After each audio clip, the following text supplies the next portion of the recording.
नमस्कार। ये आकाशवाणी शिमला है। अब आप प्रभा शर्मा से प्रादेशिक समाचार सुनिए।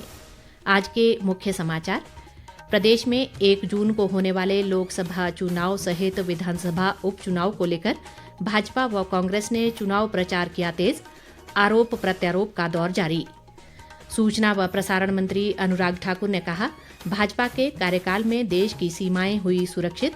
कांग्रेस पर लोगों के अधिकारों को छीनने का लगाया आरोप। राज्यपाल शिव प्रताप शुक्ल ने सड़क दुर्घटनाओं के दौरान आम लोगों को सहयोग करने बारे जागरूक करने की जरूरत बताई। और बागवानी मंत्री जगत सिंह नेगी ने कहा, कांग्रेस के घोषणा पत्र से भाजपा नेता बौखलाहट में। अब समाचार विस्तार से। प्रदेश में आगामी 1 जून को होने वाले लोकसभा चुनाव और 6 विधानसभा उपचुनाव को लेकर भाजपा व कांग्रेस दोनों प्रमुख दलों ने चुनाव प्रचार तेज कर दिया है। प्रचार के दौरान विभिन्न कार्यक्रमों में एक दूसरे पर आरोप प्रत्यारोप का सिलसिला भी जारी है। केंद्रीय सूचना व प्रसारण मंत्री और हमीरपुर संसदीय क्षेत्र से भाजपा प्रत्याशी अनुराग सिंह ठाकुर ने आज जसवां परागपुर और चिंतपूर्णी मंडल के अंब में भाजपा के पन्ना प्रमुख सम्मेलनों में भाग लिया। इस दौरान उन्होंने सभी पन्ना प्रमुखों से एकजुट होकर केंद्र की कल्याणकारी नीतियों को लोगों तक पहुंचाकर भाजपा के पक्ष में समर्थन जुटाने का आह्वान किया। बाद में पत्रकारों से बातचीत में अनुराग ठाकुर ने कहा कि भारतीय जनता पार्टी कार्यकर्ताओं की पार्टी है और संगठन के बल पर ही भाजपा ने हमीरपुर संसदीय क्षेत्र सहित प्रदेश की 4 सीटें वर्ष 2014 व 2019 में भी जीती हैं। उन्होंने कहा कि लोकसभा व विधानसभा के उपचुनाव को लेकर भी भाजपा कार्यकर्ताओं ने कमर कस ली है और इस बार भी सभी 4 सीटें जिताकर नरेंद्र मोदी की झोली में डालेंगे। अनुराग ठाकुर ने कहा कि कांग्रेस के राज में कोई भी सुरक्षित नहीं रह सकता है और ये पार्टी आम लोगों के पैसे व अधिकारों को छीनना चाहती है। उन्होंने कहा कि जहां केंद्र की मोदी सरकार सबका साथ, सबका विकास और सबका विश्वास के मूल मंत्र के साथ आगे बढ़ रही है, वहीं कांग्रेस का घोषणा पत्र उसकी जन विरोधी नीतियों का स्पष्ट उदाहरण है। अनुराग ठाकुर ने कहा कि कांग्रेस ने न कभी देश की सीमाओं की सुरक्षा की और न ही सेना को सशक्त किया। इसके विपरीत भाजपा के कार्यकाल में सीमाएं भी सुरक्षित हुई और सेना भी सशक्त हुई, जिससे देश का मान सम्मान पूरे विश्व में बढ़ा है। उन्होंने आरोप लगाया कि कांग्रेस सत्ता हथियाने के लिए किसी भी स्तर पर गिरकर अनाप शनाप बयानबाजी कर रही है। प्रदेश कांग्रेस अध्यक्ष व सांसद प्रतिभा सिंह ने मंडी लोकसभा क्षेत्र में चुनाव प्रचार आज शुरू किया। उन्होंने आज रामपुर विधानसभा क्षेत्र में विभिन्न स्थानों पर चुनाव प्रचार कर मंडी संसदीय क्षेत्र से कांग्रेस प्रत्याशी विक्रमादित्य सिंह के पक्ष में लोगों से समर्थन मांगा। प्रतिभा सिंह ने रामपुर के जगोरी, कूट, क्याव, ज्योरी व अन्य क्षेत्रों में जनसभाएं व पार्टी कार्यकर्ताओं के साथ बैठकें कर लोकसभा चुनाव के प्रचार को लेकर जरूरी सुझाव दिए और विक्रमादित्य सिंह के लिए वोट मांगे। इस बीच विक्रमादित्य सिंह ने आज मंडी जिले के नाचन निर्वाचन क्षेत्र के चैलचौक में चुनावी जनसभा को संबोधित किया। उन्होंने भाजपा प्रत्याशी कंगना रनौत पर जुबानी हमला बोलते हुए कहा कि वो पहले भारत और हिमाचल का इतिहास पढ़ लें, उसके बाद भाषण दें। विक्रमादित्य सिंह ने कहा कि ओपीएस का विरोध करने वाले तत्कालीन मुख्यमंत्री जयराम ठाकुर की आज भाषा बदल गई है और भाजपा अगर कर्मचारियों की हितैषी है तो केंद्र में फंसा कर्मचारियों का 9,000 करोड़ वापस लाए। नेता प्रतिपक्ष जयराम ठाकुर ने कहा है कि लोकसभा का ये चुनाव देश के लिए नेतृत्व तय करने का चुनाव है। चंबा जिला के सुंडला में आज कांगड़ा संसदीय क्षेत्र से भाजपा प्रत्याशी राजीव भारद्वाज के लिए चुनाव प्रचार के तहत कार्यकर्ताओं को संबोधित करते हुए उन्होंने कहा कि नरेंद्र मोदी ने देश में राजनीति की अलग पहचान बनाई है और जो वे कहते हैं वो निर्धारित समय में पूरी पारदर्शिता के साथ हासिल करते हैं। जयराम ठाकुर ने कहा कि इस बार प्रधानमंत्री नरेंद्र मोदी ने भारत को विकसित बनाने का लक्ष्य रखा है और पूरा देश इस बात पर भरोसा कर रहा है कि निर्धारित समय में इस लक्ष्य को वे हासिल कर लेंगे। नेता प्रतिपक्ष ने कहा कि कांग्रेस देश में लोगों से लूट के लिए नई योजना लाना चाह रही है, लेकिन नरेंद्र मोदी के रहते हुए विपक्ष के लोग कामयाब नहीं हो सकते। उन्होंने कहा कि कांग्रेस के नेता चुनाव लड़ने से कतरा रहे हैं, जिससे स्पष्ट है कि इनके नेताओं को अपनी हार दिखाई दे रही है।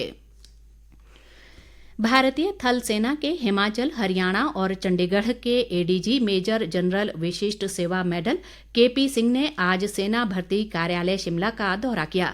इस दौरान उन्होंने विभिन्न सेना प्रशिक्षण केंद्रों में प्रशिक्षण के लिए रवाना हो रहे नवनियुक्त अग्निवीरों को प्रोत्साहित किया।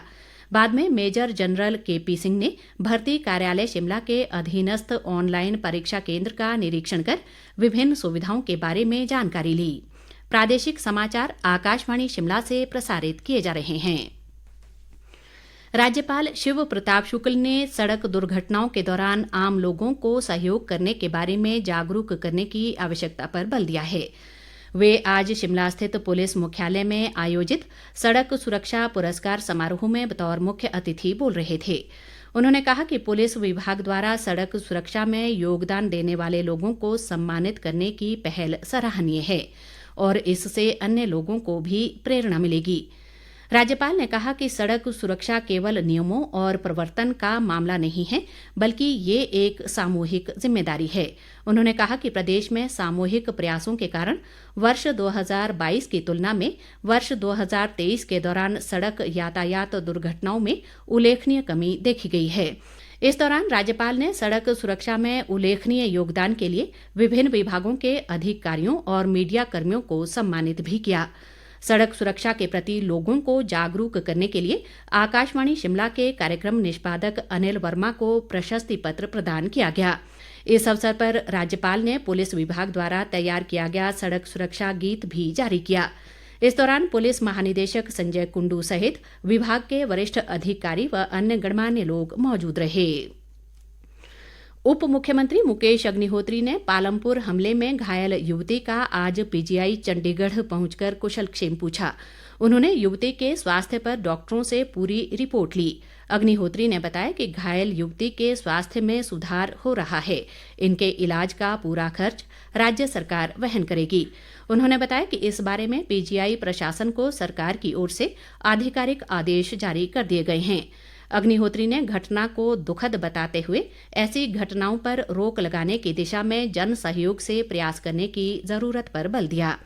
उन्होंने कहा कि इस युवती को इंसाफ दिलाया जाएगा और इस संबंध में पुलिस अधिकारियों को निर्देश दे दिए गए हैं।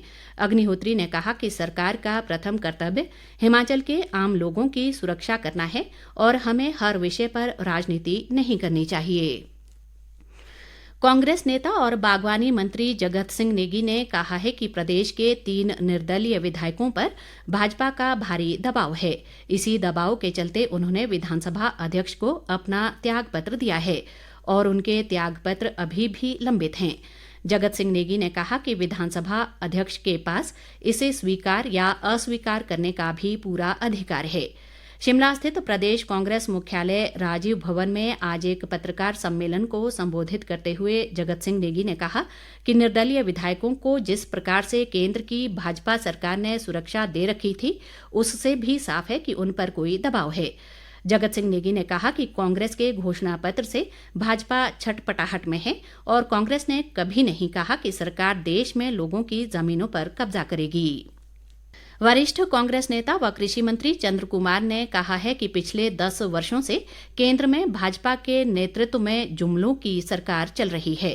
शिमला से जारी एक बयान में उन्होंने कहा कि भाजपा ने किसानों से उनकी आय दोगुना करने का वायदा किया था, लेकिन ये सिर्फ जुमला ही साबित हुआ।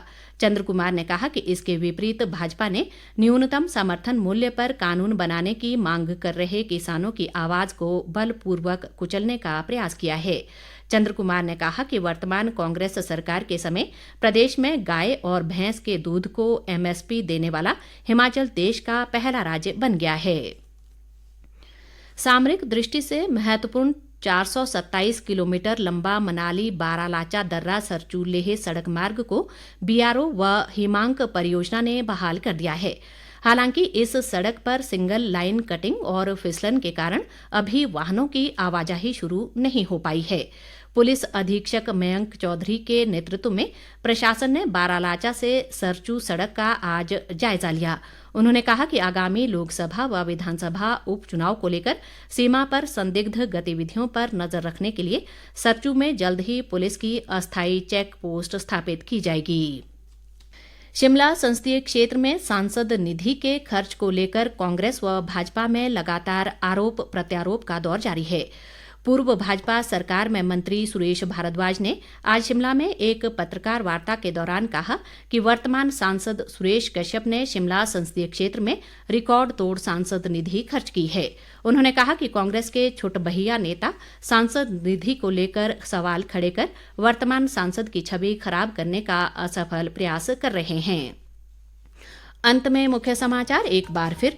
प्रदेश में 1 जून को होने वाले लोकसभा चुनाव सहित विधानसभा उपचुनाव को लेकर भाजपा व कांग्रेस ने चुनाव प्रचार किया तेज, आरोप प्रत्यारोप का दौर जारी। सूचना व प्रसारण मंत्री अनुराग ठाकुर ने कहा, भाजपा के कार्यकाल में देश की सीमाएं हुई सुरक्षित, कांग्रेस पर लोगों के अधिकारों को छीनने का लगाया आरोप। राज्यपाल शिव प्रताप शुक्ल ने सड़क दुर्घटनाओं के दौरान आम लोगों को सहयोग करने के बारे जागरूक करने की जरूरत बताई। और बागवानी मंत्री जगत सिंह नेगी ने कहा, कांग्रेस के घोषणा पत्र से भाजपा नेता बौखलाहट में। इसी के साथ ये समाचार बुलेटिन समाप्त हुआ। नमस्कार।